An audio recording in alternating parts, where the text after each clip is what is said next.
Assalomu alaykum hurmatli do'stlar, salomatmisiz? Siz ekranlaringizdagi insonni tanidingizmi? Xorij razvedkasi bilan hamkorlik qilgan, O'zbekiston davlatchiligiga dushman bo'lgan muxolifatchi inson.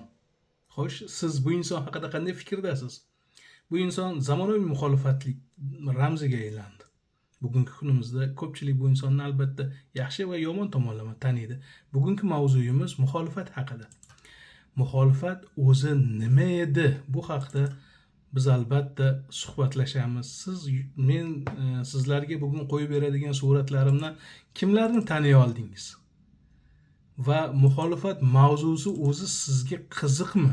Agar qiziq bo'lsa, izohlarda qoldirsangiz, biz albatta keyingi sonlarda kengroq sizga muxolifat so'zi nima, muxolifatchilik nima ekanligi haqida tushunchalarni yoritib boramiz. Bugun esa qisqacha suhbatlashgan bo'lamiz. Albatta, suhbatimiz davomida muxolifat o'zi aslida nima uchun kerakligini ham suhbatlashgan bo'lamiz. Biroz oldin esa bu videolarni albatta siz ko'rgansiz.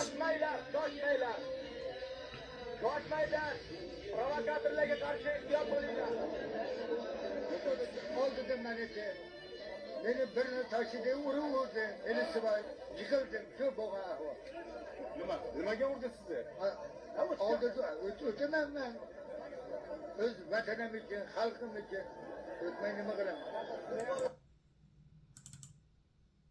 Sizga qiziq bo'ladi. O'zbek bo'lib o'z tilingda so'zlolmasang, og'ang yig'lab turganida bo'zlolmasang, xalqing uchun to'g'ri yo'lni ko'zlolmasang, pasportingda o'zbekliging kimga kerak?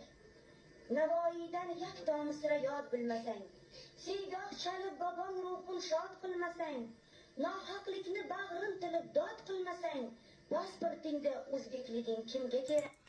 Hurmatli do'stlar, bugungi muxolifat sonimiz qisqa bo'ladi va albatta siz bu mavzuni qiziq deb kengroq yoritishimizni xohlasangiz, albatta izohlarda yozib qoldiring, obuna bo'ling, qo'llaganingiz uchun katta rahmat deyman.